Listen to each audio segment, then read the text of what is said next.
Betsabe Romero nace en la Ciudad de México en el año de 1963 y desde su infancia estuvo muy interesada en el arte, por lo que estudió la licenciatura de Comunicación en la Universidad Iberoamericana y la maestría de Artes Visuales en la UNAM. Posteriormente, estudió en el Louvre y en la Escuela de Bellas Artes de París. Además, hizo el doctorado de Historia del Arte en la UNAM. A lo largo de su carrera, Betsabe Romero ha hecho importantes proyectos y ofrendas para el Día de Muertos, celebración que ha capturado el interés de la artista por ser muy emblemática en la cultura mexicana. Su interés por los autos lo mezcló con su creatividad para convertir estos objetos en femeninas piezas domésticas, hechas a mano, que hablan sobre milagros, esperanza y apariciones. En sus trabajos, utiliza materiales muy simples como neumáticos reciclados, pan, chicle, cera, carcasas de viejos coches, entre otras cosas.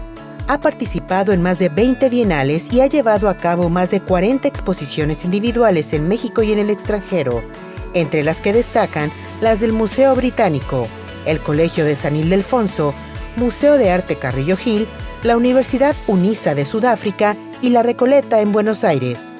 Actualmente vive y trabaja en la Ciudad de México y su trayectoria la ha convertido en una de las principales representantes del arte latinoamericano del siglo XXI.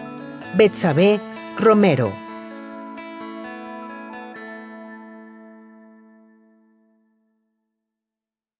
Bienvenida, muy agradecidos de que estés esta tarde con nosotros compartiendo tus experiencias como gran artista mexicana. Te quiero presentar Hernán Galindo.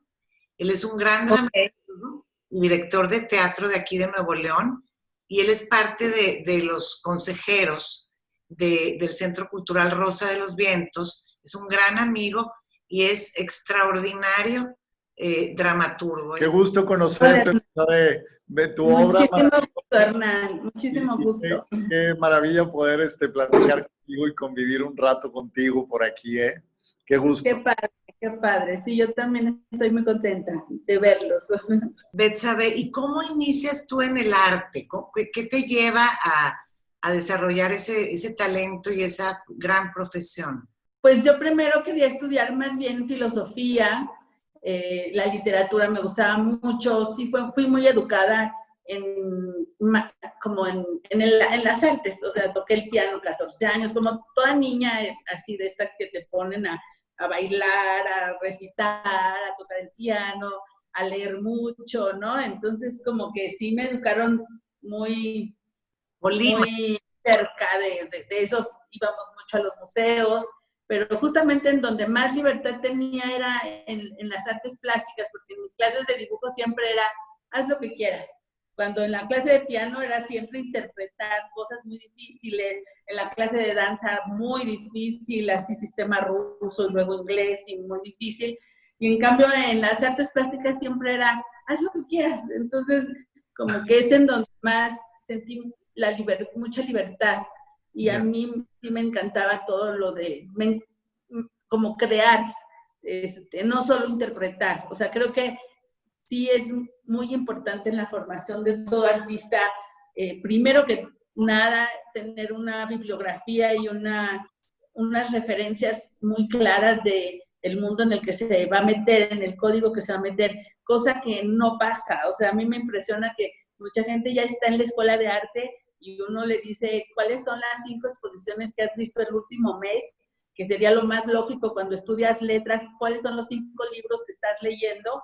Y la gente no ve exposiciones o no ve suficientes. O sea, yo siempre me impresiono que la gente cree que para ser artista visual solo tienes que ser bueno dibujando. Es como, yo les digo, es como si un escritor cree que puede ser escritor porque tiene buena letra. O sea, sí, ¿cómo? No, claro.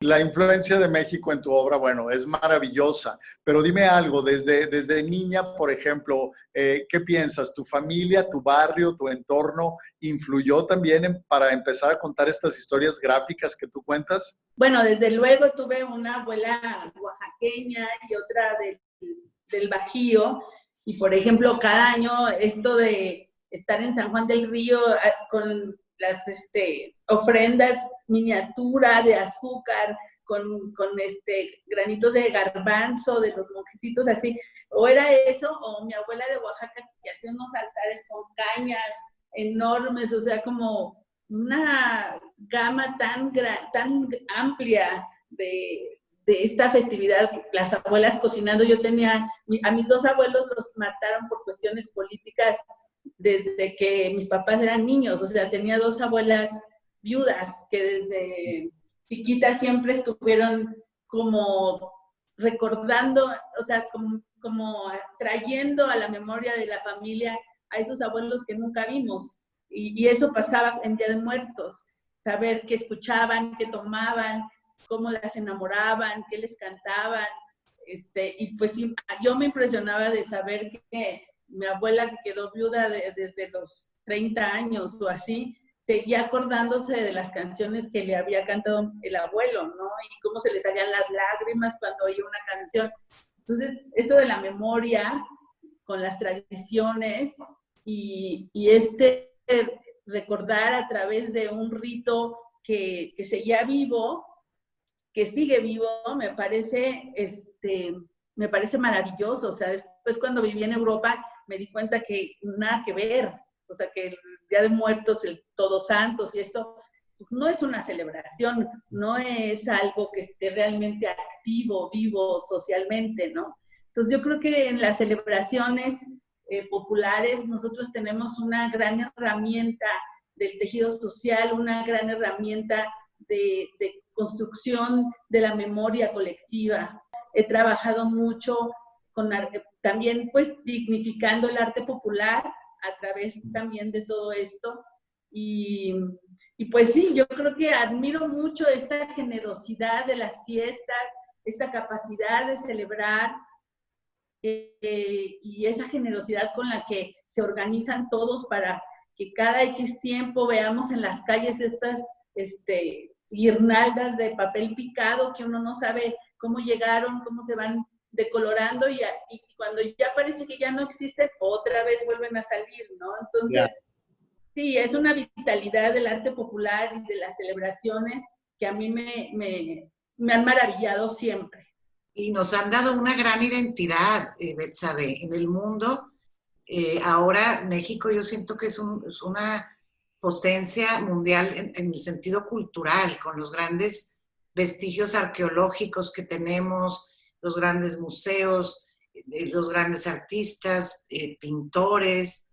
Entonces, y el arte popular sin duda es algo muy peculiar de nosotros, es esa raíz que tenemos todos los mexicanos y que debemos alabar y exaltar ante nosotros mismos y en el extranjero, Betsabe, porque nos define. Eso es lo que nos define, ¿no? Como mexicanos. Sí, yo creo que sí, pero va más allá. Yo creo que no solo son todas estas tradiciones y oficios tan bien guardados, ejercitados y reproducidos en objetos tan maravillosos que además hay gente que no valora y que no dignifica. O sea, sí hay que dignificar y celebrar mucho y alabar mucho ese trabajo, pero también yo creo que son, como digo, son dispositivos culturales que están vivos, no tienen que estar en un museo, pertenecen a culturas que siguen vivas, que tienen lenguas, que tienen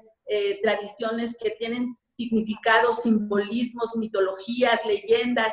O sea, no son objetos aislados. Todos los tejidos, todas las grecas, aunque parecen abstractas, todos tienen significado, todos son códigos, son lenguajes. O sea, si uno se quiere meter en eso, te puedes meter, pero siglos, ¿no? Y en especial, por ejemplo, el Día de Muertos,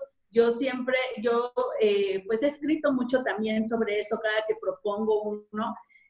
No es casual que los sacerdotes en la colonia lo tuvieron que aceptar, porque en una población que murió en ese momento por una pandemia compleja, porque fueron muchas enfermedades que atacaron a los indígenas, se murieron en 20 años 90% de la población. Imagínate que 9 de cada 10 se morían. Entonces, claro que había unos duelos infinitos, tristísimos, era un momento dolorosísimo para esta población y los evangelizadores ya no hallaban cómo tranquilizarlos, cómo darles aliento. Entonces tuvieron que aceptar y conjugar las celebraciones católicas con el Día de Muertos, y desde allí es que esa celebración fue atravesando las colonizaciones, fue atravesando las épocas históricas, porque hemos necesitado de ese tipo de soportes afectivos, culturales, para pasar los duelos, ¿no? Entonces esto lo traigo ahorita a cuento porque estamos viviendo nuevamente un momento con muchos duelos inacabados, inconclusos, que no se han podido hacer como se debe, y justamente pocos pueblos, o tal vez somos el único, que cuenta con estas tradiciones para ayudar a poner la mano en el hombro con los de al lado, ¿no? Para abrazarnos y para acompañarnos en este dolor tan fuerte que estamos viviendo. Tu obra es obvio que tiene un gran contenido social. Todo esto que nos cuentas, ahora entendemos todas estas razones, ¿no? De tu tradición y de lo que traes en la sangre. Pero dinos algo, ¿tú cómo te conectas para crear, Betsabe? Es decir, ¿profesas alguna religión? ¿Tienes algún ser superior en el que creas? ¿Cómo haces esta epifanía para que el arte se dé? ¿Qué haces? ¿Lo dejas fluir o invocas? ¿Cómo lo practicas? Mi trabajo yo creo que es una continua investigación. Y yo soy historiadora también de formación. Por otro lado, tengo una formación como muy de semióloga. Estudié lingüística y comunicación, ¿no? Entonces, me encantan las metáforas, las simbologías, todo lo que son símbolos en la historia de las culturas, las historias de las culturas. Y cada que voy a hacer un trabajo, pues sí me meto a investigar todo lo que rodea el significado de un objeto, de un espacio, de una tradición. Y yo creo que pues a lo que uno juega como artista es a lo mejor a construir significados nuevos para viejas cosas, hacer un twist. Es lo mismo, pero no es lo mismo. Hay algo que no está igual. Entonces yo juego con estas cosas que parece que son las mismas, como las tradiciones, como el arte popular, pero siempre tratando de tener una postura crítica y contemporánea y cuestionando y construyendo un significado diferente, ¿no?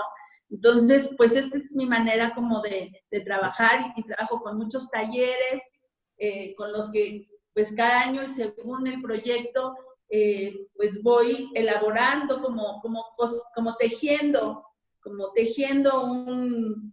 un algo donde cada hilo va ajustando el significado, ¿no? Presentas mucho círculo en tu obra. ¿Por qué llantas? ¿Por qué las flores? ¿Por qué has escogido esos elementos? Bueno, por un lado, la movilidad, la migración, son temas que yo creo que nos definen históricamente. A partir de la segunda mitad del siglo XX, yo creo que la migración es el fenómeno más importante que define al ser humano. Y por otro lado, pues también yo creo que la movilidad aún en el confinamiento es algo que ya de manera virtual pues transformó todo, o sea, todo este contagio es justo porque somos seres que no paramos, o sea, hasta en la colonia y en el municipio más chiquito, como todo este virus viajó, o sea, todo es porque nos movemos y ya no podemos parar ese movimiento, y que todo se complica, pero también nos enriquece como seres, ¿no? Entonces, es un fenómeno muy complejo el de la movilidad, ¿no?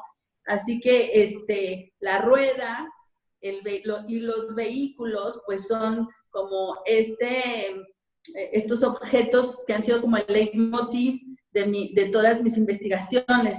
El auto, porque además pues concentra una serie de contradicciones de la misma modernidad, ¿no? O sea, el auto individual pues se ha ido volviendo ineficiente, contaminante, frágil, o sea, es el lugar de accidentes, hasta de atentados, como vimos hace unos días. Sí. Es un objeto que es seguro, pero no tan seguro. La velocidad es también una categoría que ha sido para mí sobrevaluada por la tecnología, por la industria, por el mundo de la modernidad. Y yo creo que el arte, de alguna manera, es un ejercicio en contraposición a la velocidad. Es un ejercicio de alguna manera opuesto a la velocidad. Uno tiene que reflexionar las cosas lentamente para devolver el conocimiento de otra manera que los medios masivos que están como apresurados para decir algo de las cosas, que saturan a la gente de mensajes. Yo creo que el arte va por otro lado. Si nosotros nos encadenamos en la velocidad, no vamos por ahí. Yo me voy en reversa con las llantas y las vuelvo manuales y las grabo lentamente e imprimo como totalmente de una manera artesanal, y recupero memoria de lo que ha sido atropellado, de lo que se ha dejado atrás por ir rápido.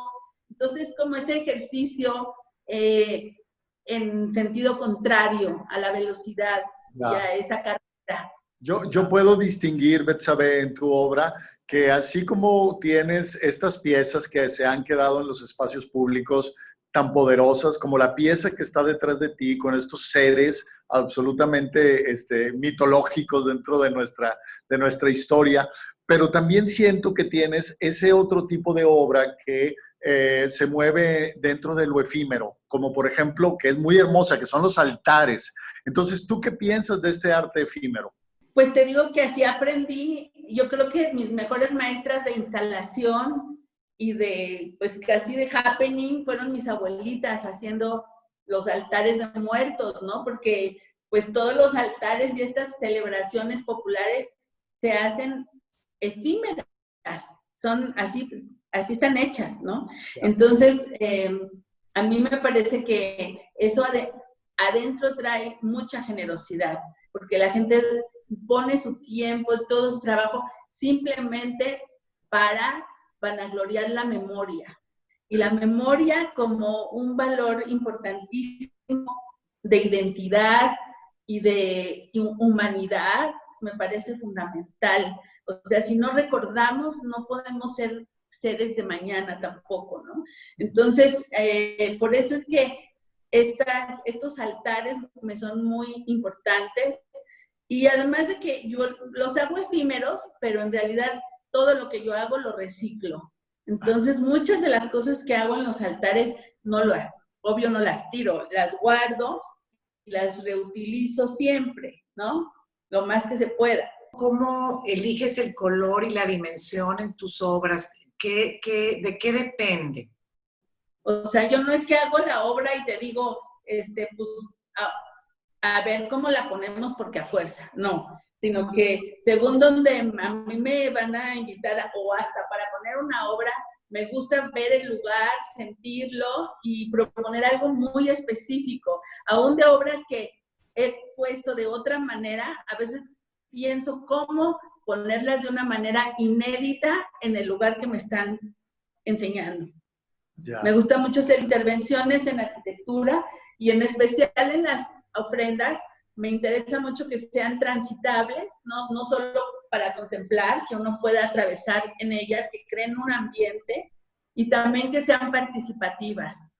A mí me gustaría saber, ya pasando un poquito a otro tema, ¿qué piensas de la comercialización del arte? ¿Cuál es tu experiencia pues yo creo que son varios puntos, ¿no? Por ejemplo, en la venta del arte y hasta dónde se compromete la ética misma del artista, ¿no? De ese luchar de no dejar de ser tú, ¿sí? Pero tampoco bloquear este movimiento comercial del arte. ¿Qué nos puedes decir de eso? Ay, pues es un tema difícil, porque creo que el mercado del arte no es una cosa unívoca. O sea, hay muchas maneras de vivir del arte, ¿no? Y al parecer cuando uno piensa en el mercado del arte, piensa solamente en el mainstream, en las galerías top, en los artistas que venden más caro. Entonces uno puede asociar con el artista que vende más caro es el mejor y es el que está en la mejor galería y es el que expone allí. Y yo no creo que necesariamente esas asociaciones sean justas, ¿no? O sea, yo creo también que hay otras maneras pues de producir, distribuir y consumir arte que son dignas, legítimas y además que aportan a veces más a la generación de públicos que se transformen como seres humanos a través del arte, que finalmente es lo que nosotros buscamos, ¿no? Que la gente que se pone en contacto con una obra, de alguna manera lo viva como algo que lo puede transformar como ser humano, ¿no? Y yo creo que pues hablar así del mercado vil es por ejemplo, ahorita que está pasando todo esto, es de las cosas que más se están cuestionando, ¿no? Todos estos dispendios exorbitantes que se hacen para hacer tanta feria de arte en tantos lugares, para que la misma gente vaya a comprar a los mismos artistas, a los mismos precios, pero que vaya a 8,000 kilómetros, a 15,000 kilómetros de un lado para otro, para ir a ver las mismas obras que cuesta tanto moverlas, tanto embalarlas, asegurarlas, transportarlas para 5 días y luego regresarlas al lugar. Es todo una cosa como inútil, ¿no? Con eso que se gastaron, podrían hacer exposiciones en un montón de museos que jamás les llega la obra, que no tienen dinero para exponerla, o para que muchos públicos de países que no tienen la gracia de tener dinero para traer exposiciones importantes, puedan poner en contacto a sus jóvenes o a las familias de ahí con obra, ¿no? Con obra importante. Entonces, sí es como una producción de bienes culturales muy elitista, la del arte contemporáneo, muy excluyente, que no está a la disposición en la educación formal de la mayoría de las personas, y que desgraciadamente, y por eso en México además creo que el coleccionismo no entiende una vocación histórica y social que tendría el coleccionista, que de veras entiende qué significa generar una colección que le dé sentido a un movimiento artístico, al diálogo entre ciertos artistas y no otros, que un coleccionista con su ojo puede generar una lectura diferente de un momento histórico. O sea, la mayoría de los coleccionistas invierten porque creen que eso les va a dar plusvalía económica, social, de estatus, ¿no? Se van a lucir a las ferias, X, pero pocos son los coleccionistas que están buscando una lectura, darle sentido a un momento histórico a través de coleccionar ciertos artistas y pensando inclusive en dejar un legado a su país. Eso es difícil porque no tienen esa formación, porque yo ni los culpo, porque no hay la educación para hacer eso. La filantropía en México es algo que es realmente, pues, como accidental, no es algo que es parte de nuestra idiosincrasia, ¿no? Y sin embargo vas a los museos en Europa y está lleno de donado por la familia tal, de regalo, obsequio, y así es como llenan el Thyssen-Bornemisza en España. Hay muchos museos de esa cultura. Y fíjate, Betsabe, qué padre que digas eso. Eso es parte de los cambios, de los rediseños que hay que replantearnos, ¿verdad? Claro. Generamos ese discurso para que la gente diga, en vez de yo quedarme con esta obra, la regalo a los demás, a un museo, para que mucha gente se acerque a tener la oportunidad de ver algo que no lo hubieran visto. No tenemos esa cultura, Betsabe. Muy cierto lo que dices. Y ¿sabes qué, Betsabe? También otra cosa que te quería decir, el coleccionista, también cierto deber a impulsar a esas personas con esa capacidad y esa experiencia de adquirir grandes obras, pues impulsar a gente valiosa que no necesariamente ha podido llegar por cuestiones de lo que queramos, ¿verdad? De falta de acceso a la tecnología o falta de capacidad de, como dicen, de autogestión, que es ahorita un tema importante para los artistas. Entonces, también tener esa visión de decir, a ver, ¿a quién está cerca o a quién podemos ayudar para impulsar a esas carreras, Betsabe? Digo, bueno, es mi opinión, nosotros lo hacemos. Sí, lo que pasa, como te digo, hay como una distorsión en cuanto a qué es lo que me convierte en un buen coleccionista. Y hay esta mala idea así como de que los artistas piensan que yo voy a ser artista porque sé dibujar bonito, o sea, y eso no es. Así los coleccionistas creen. Yo, pues, porque tengo la capacidad económica de comprarme los artistas más reconocidos internacionalmente por el mercado internacional, que es el más caro, es lo que va a dar fe de que yo tengo esa capacidad.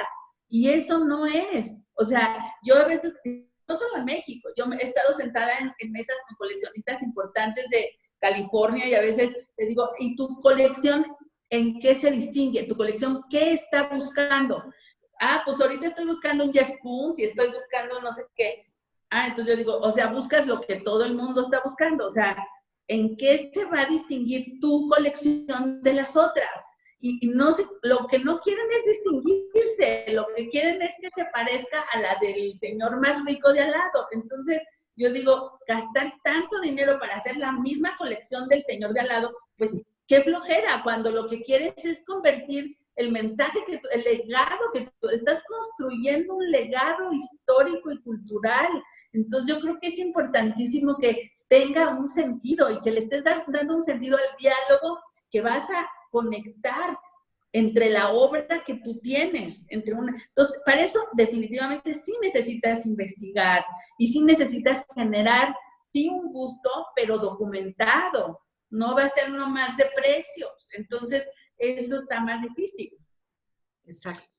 Claro. Sí, yo siento también, Betsabe, que tu obra es muy potente. Sabemos que Francia es un país que ha significado mucho en tu vida. Nos gustaría que nos platicaras, pero también te hago una doble pregunta según el tema que estamos tratando. Tú eres, lo quieras o no, eres una embajadora del arte mexicano por el mundo. ¿Has pensado la influencia que tú dejas en los jóvenes? ¿Tienes relación con los jóvenes?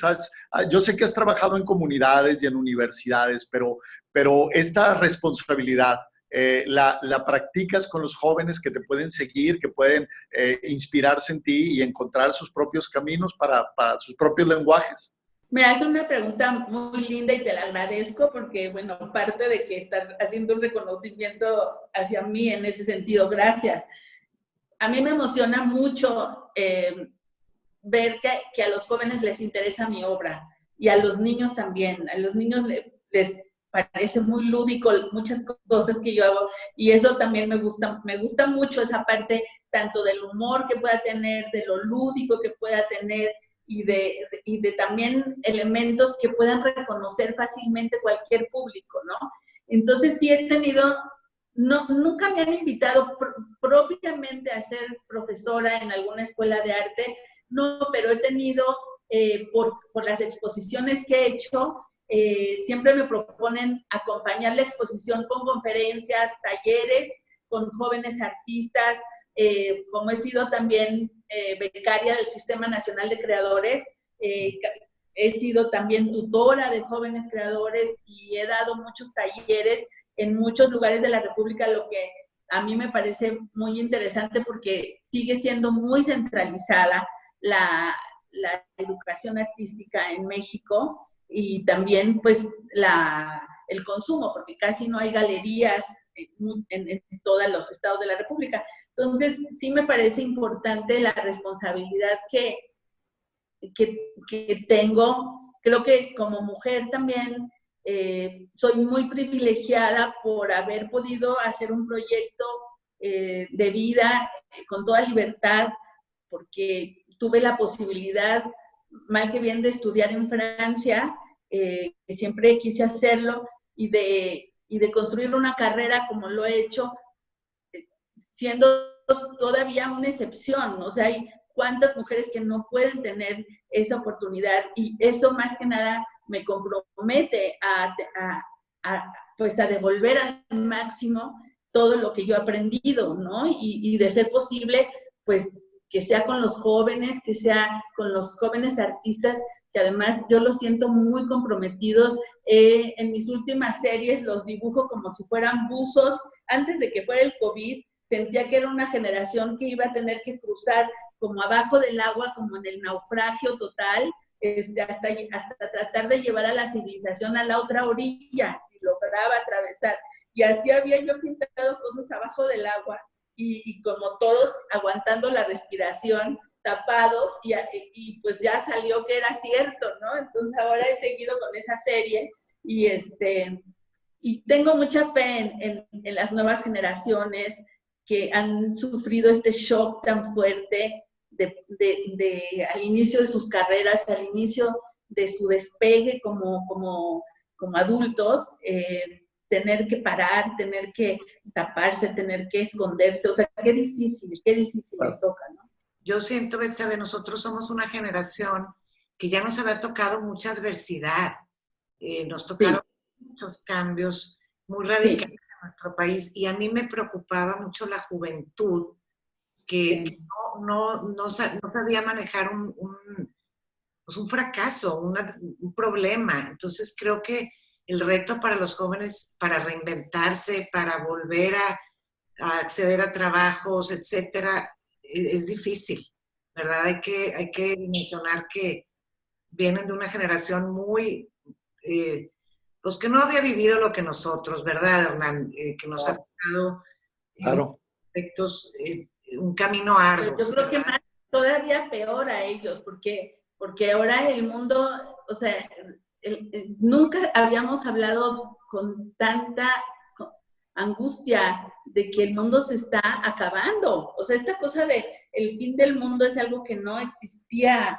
Yo creo que antes del año 2000 no hablábamos de esas cosas, y ahora esta cuestión de que hay que tomar decisiones urgentes para que no se siga con ese calentamiento global y con la contaminación y con esta carrera sin razón de un consumismo que produce tanta basura y tanta cosa banal. Yo creo que eso esa urgencia no la conocíamos. Y ahorita que hemos vivido esto, hay como este miedo a que todo el mundo quiera regresar a lo mismo de antes. Y yo creo que los chavos están muy seguros de que ellos no quieren regresar a la normalidad de antes. Están seguros de que tenemos que generar un mundo diferente. Y para eso, desde luego, solamente la educación y la cultura y el arte van a consolidar un proyecto diferente. Si no, no va a haber.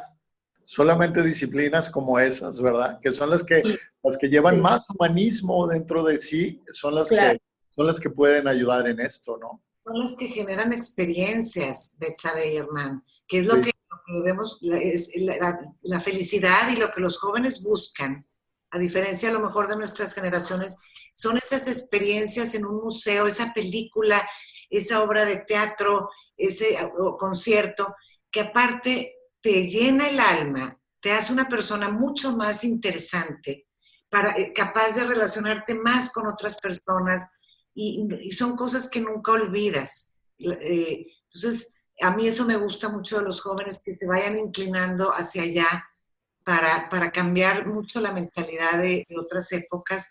Y la realidad es que vivimos con tan poquito, si nos damos cuenta. Para mí una gran reflexión de esta pandemia ha sido esa, de no necesitas tanto. Nada más que estar bien adentro y para reflejar eso al mundo y sumarte a ayudar.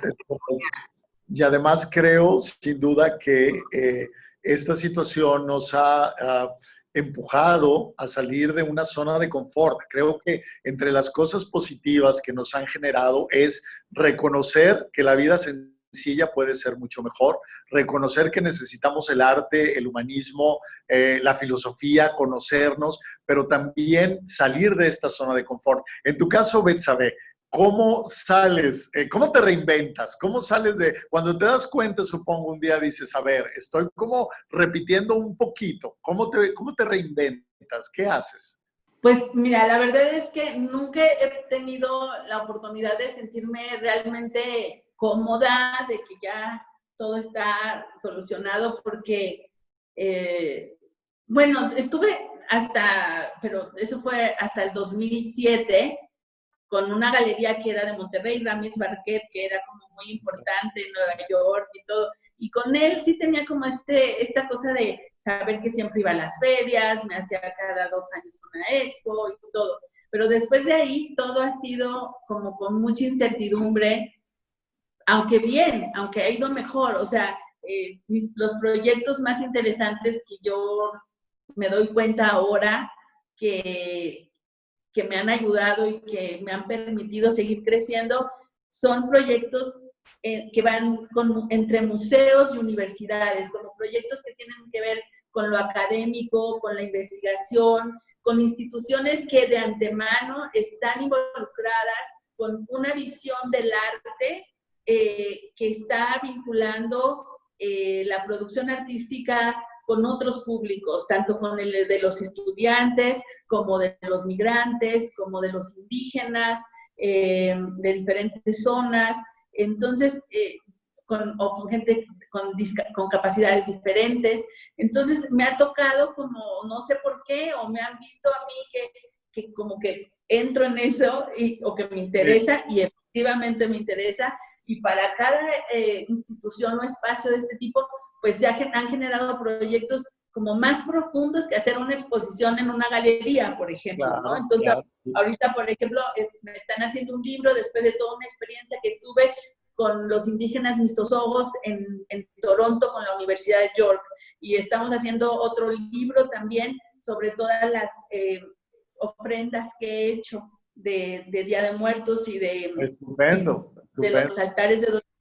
Entonces, como esta cuestión documental y de escribir y de trabajar con otros públicos, a mí me ha enriquecido muchísimo, pero son cosas que no puedo prever con años de anticipación. Eso va pasando, y siempre hay algo que surge. O sea, ya, bueno, claro, tengo una carrera larga y he hecho cosas en lugares importantes, pues la gente me busca. Pero es así, no es que esté segura que suceda, ¿no? Claro. Y yo creo que esa parte, pues te hace ser como, pues por lo menos tratar de ser siempre lo más fresco posible para sorprenderte, para del nuevo lugar al que llegas, de tratarte con toda curiosidad, nueva curiosidad, encontrarte con estas nuevas personas. Entonces, pues es un ejercicio y es una práctica para mí muy enriquecedora, ¿no? Y lo que me gusta también de todo lo que has mencionado es que nuevamente estás muy involucrada con la juventud, y eso es la verdad, genial, es generoso también por todo lo que puede producir. ¿No crees, Bárbara? Es más, fíjate, entender el lenguaje de los jóvenes y gustarles es un reto, Betsabe, realmente, ¿no? Sí. Pues para mí ese es el reto. Por ejemplo, en el mundo artístico, musical, el que sigan escuchando óperas, sigan escuchando orquestas. Entonces, el que tú en el área de las artes plásticas lo hayas logrado, pues oye, qué valioso porque quieres que prevalezca en la historia el gusto por las artes plásticas, por la música, por la danza. Y Claro. es de los jóvenes. Si no nos comunicamos bien con ellos, no prevalecen estas... Yo aquí tengo una pregunta, Betsabe. Creo, y en eso creo estar también sintonizado con Bárbara. Creemos mucho en la unión de los esfuerzos, sobre todo en estos momentos, ¿no? En la unión de la gente, la unión de las inteligencias, la unión del amor, la unión de las instituciones. Yo te lo preguntaría desde el punto de vista artístico. ¿Has trabajado o trabajas no solamente de una manera inspiracional, sino más práctica con alguna otra disciplina artística, es decir, con algún músico, con algún escritor específicamente, con algún otro hacedor del arte? Pues a mí me encanta hacer sinergias con otras disciplinas, me fascina. Pues yo estudié 14 años piano, como te dije, estudié teatro con Héctor Azar un poco, Mira. danza, 14 años también. O sea, me encantan mucho. Y yo creo que eso va saliendo. Hay un libro de una señora que me dijo de todo lo que mi obra tiene que ver con música. Y me puse a buscar y bueno, he hecho hasta instrumentos, que tienen tonos que tienen que ver con los colores, pero también con los tonos musicales, y lo he trabajado trabajé una vez con un compositor que hizo una composición especial para mi objeto, con cello, ¿no? Por ejemplo, una vez hice escenografía para un ballet, escribo mucho, hice para Canal 22 también hice un video relacionándolo con una poesía, o sea, todo un video, me encanta la poesía. Ahí está la mancuerna, sí. ¿No? ¿Verdad? Sí, me encanta. A lo mejor no lo he hecho tanto porque pues no, hay que organizarlo bien, pero a mí me encanta. Sí. ¿Dónde has expuesto a nivel mundial que te hayas sentido muy bienvenida, muy realizada, muy contenta de haber logrado ese reto? Bueno, pues desde luego en el domo del British Museum, que me hayan permitido hacer la instalación de Día de Muertos, fue todo un logro. Fui la primera artista, no sé si han hecho otras instalaciones ahí, y que además no fuera yo inglesa y que me permitieran colgarme de ahí, fue todo un logro y fue muy complicado. Ellos mismos no sabían la dificultad que tenía hacer todo eso, pero bueno, fue muy lindo, y además, pues, cuando ya fue la inauguración, tuvieron que cerrar las puertas porque ya no cabía la gente, entonces, como un gran interés, ¿no? Fue muy, muy fuerte. Allí el Zócalo también, cuando hice la instalación con las trajineras, pues esa gran plaza es imponente, ¿no? Y con todas las restricciones que tienen estos lugares, ¿no? Porque desde luego te dicen sí, pero no puedes colectar nada, no puedes clavar nada, no puedes poner focos, no puedes poner nada, ¿no? También una pequeña instalación que puse en el Museo del Louvre, siendo que yo estudié Historia del Arte en el Museo del Louvre en París, fue pues muy emocionante para mí, ese lugar para mí es muy, muy, muy fuerte, ¿no? Y bueno, pues los grandes museos, ahora que estuve en Lille, la Place de la Bourse, que es la plaza más bonita de la ciudad, que me la hayan dado a mí también fue muy, muy importante, y una capilla que era hermosísima con una coronación, que me dijeron, toda es tuya, pero toda la instalación tenía que medir como 35 metros de largo, no puede pesar más de 2,5 kilos, imagínate, a ver, 2,5 kilos. Entonces, sí, también esos retos, las restricciones que me han puesto, la exposición de la Nahuacalli también fue para mí muy importante. Sí, pues han sido sitios históricos donde es tan fuerte proponer algo que esté a la altura y a la escala, porque hacer cosas en escala mayúscula a veces es complicado. Qué orgullo, Betsabe, que tantos lugares tan importantes en el mundo, de veras, qué orgullo para México, claro, que has llevado tu arte pues, a tan alto nivel. Qué impresión para mí, una sensación tan emocionante cuando abres exposición contigo, con tu obra ahí. Me puedo imaginar la sensación de emoción y de grandeza y de paz, de satisfacción que para ti debe de ser. Que el triunfo tuyo es triunfo de todos nosotros. O sea, tú nos has llevado contigo, la verdad, qué orgullo. Felicidades. No, gracias. Y la verdad es que Monterrey fue siempre muy importante, y ayer un amigo artista me preguntaba que cómo es que se me quitó el miedo de hacer cosas grandes. cómo es que me lancé a hacer instalaciones de gran formato. Y yo creo que fue por Monterrey, porque cuando me gané la Bienal de Monterrey y tenía que hacer una individual, que acababa de tener a mi bebé y tuve que aceptar, porque Ramis me dijo, vas a hacer la exposición y tienes 6 meses y son 10 salas en el museo, que era la cervecería, ¿te acuerdas? Claro. Que era hermoso, pero eran unas salas enormes, o sea, grandísimas, y no tenía presupuesto y así. Entonces, siempre desde allí fue un reto lograr las cosas con muy poco presupuesto, con materiales que me gustaran mucho, que disfrutaran mucho, pero que fueran también fáciles de transportar, que no fueran pesados, que como poder tener esa flexibilidad para adaptarse a las situaciones, y pues desde ahí tuve que hacerlo. Tiempos de incertidumbre a veces son más fuertes, a veces menos. ¿Qué piensas con respecto a un futuro próximo en la relación del arte y la sociedad y nuestro país? ¿Cómo futureas un poquito la cuestión del arte, de tu arte en estos próximos años? Bueno, a nivel de años, no sé, ahorita creo que hay muy corto plazo para saber, no sabemos ni en 2 semanas, que todos los días, que las 2 semanas ya se va a bajar la curva, ni siquiera sabemos eso, ¿no? Este año, por ejemplo, yo tenía 2 instalaciones muy grandes en Francia, y me invitaron a Frieze para hacer una instalación curada por la curadora de Frieze en Londres, pero pues no sé si vamos a poder ir. Ahorita, hoy por hoy ya ves que no se puede viajar a Europa. Claro. Y después yo ahorita he estado escribiendo mucho y no sé ni siquiera a quién dárselo, porque yo me siento muy comprometida con los duelos que estamos sufriendo ahora.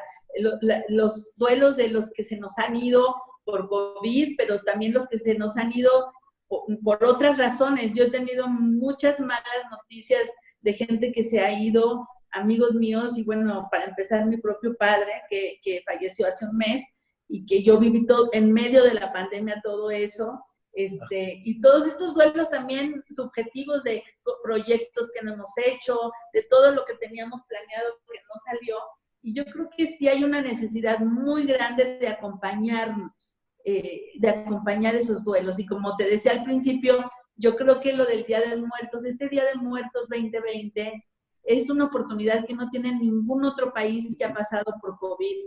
Claro. Es una oportunidad única para ofrecernos como sociedad, abrirnos en el espacio público y darnos la mano en estas penas que estamos viviendo. Hay que salir un poquito también. Yo creo que, bueno, ya para noviembre yo sí creo que ya habrá algo, o sea, o el antídoto o la vacuna o lo que sea, pero yo sí espero, eso sí lo espero, y esperaría también, pues, ojalá que pueda yo hacer algo, o muchas cosas. Ahora pensaba que también, a lo mejor lo ideal no es pensar en algo monumental, sino en pequeños memoriales locales que puedan hacerse réplicas hasta por barrio, con los nombres, con las historias, como estos memoriales que sean como unos archivos, como un archivo de memoria local, y que le dé luz y que le dé calor a la gente que ha sufrido todo eso, ¿no? Entonces, claro, es complicado lo que quiero, pero a lo mejor por ahí sale algo de aquí a... Es un proyecto hermoso. Es un proyecto hermoso, la verdad, que finalmente prolongaría la memoria, ¿no? Sobre todo en este año tan difícil. Tenemos que aprender mucho de esto que nos pasó para próximas veces, para yo no sé qué. O sea, yo creo que no podemos olvidar todo lo que hemos vivido en este encierro, ¿no? Ojalá no se nos olvide y que crezcamos, o sea, que salgamos mucho más fortalecidos, mucho más humanos, empáticos, resilientes y con perspectiva también de los otros, de lo que están pensando otras personas, no nada más lo propio, sino los demás. Eso me parece bien importante, tener esa sensibilidad de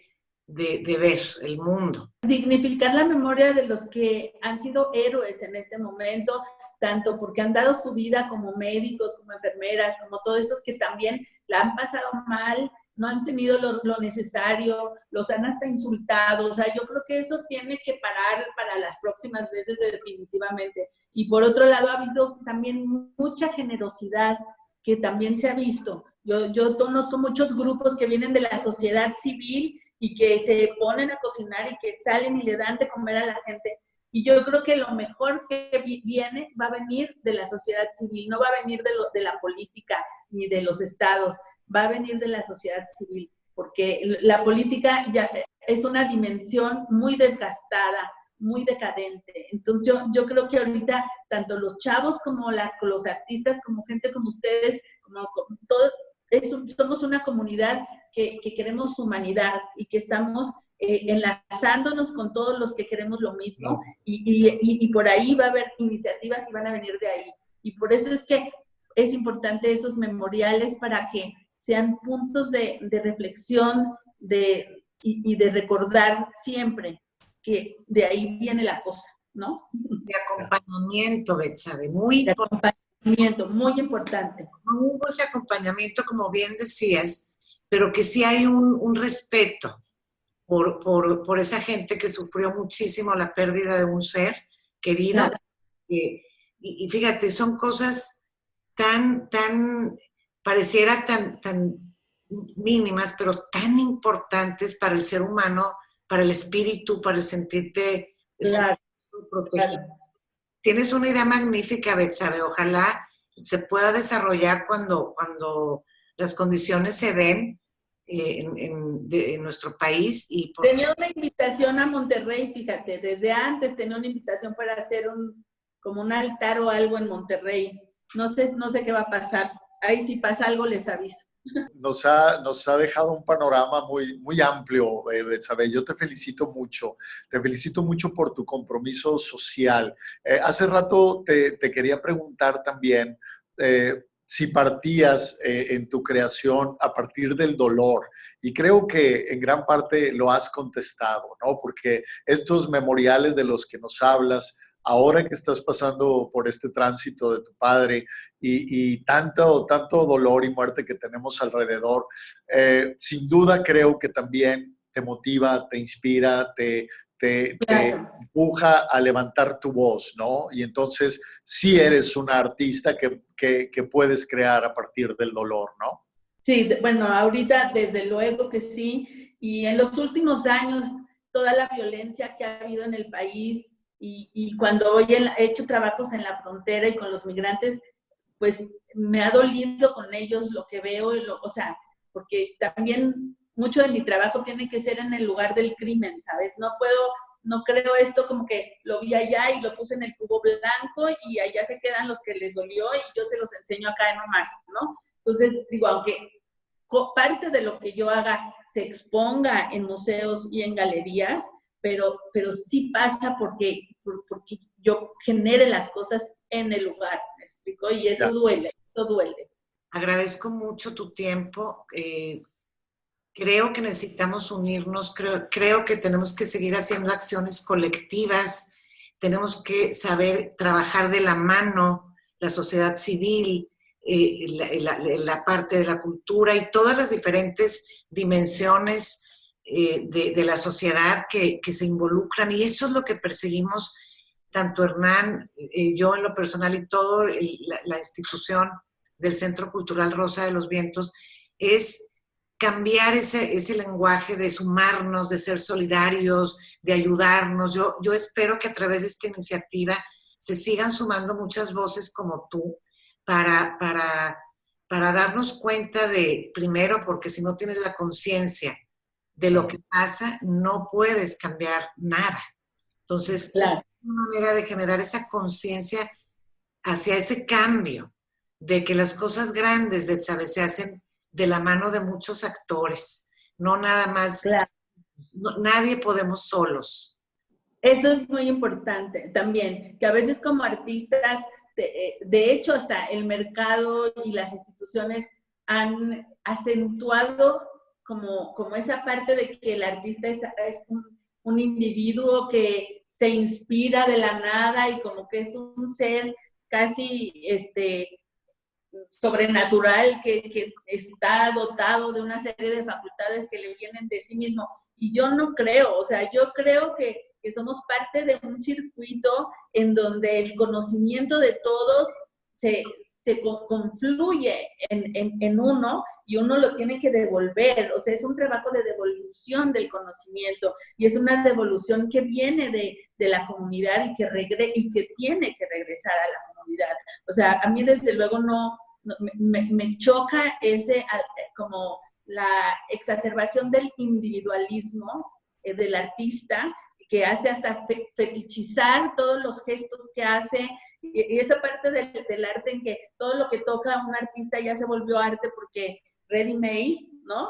Está bien, si eso ya pasó, sí lo vimos, el arte conceptual me encanta, pero esto también es producto del gran individualismo que existe como idiosincrasia en la sociedad. Yeah. Y yo creo que eso ya no va, Sí.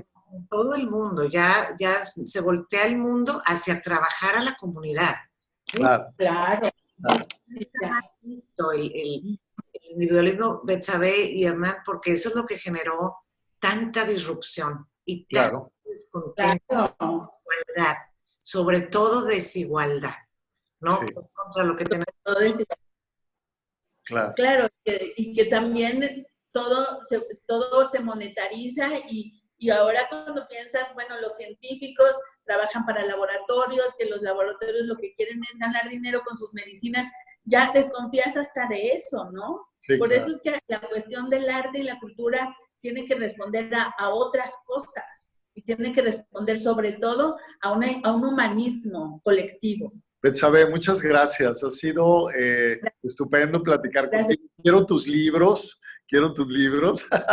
Me encantaría ver más a profundidad tu obra, y qué bueno que tienes a Monterrey en tu corazón. Igualmente, ojalá que pronto estés. No, bueno, que yo abrazo con todo mi corazón iniciativas así, donde haya diálogo y donde se abra todo lo posible, la cultura a la sociedad civil y a proyectos colectivos, desde luego. Siempre estaré con ustedes. Gracias, Betsabe. Un fuerte abrazo. Besos. Cuídense mucho. Igualmente, Betsabe. Gracias. Chao, gracias.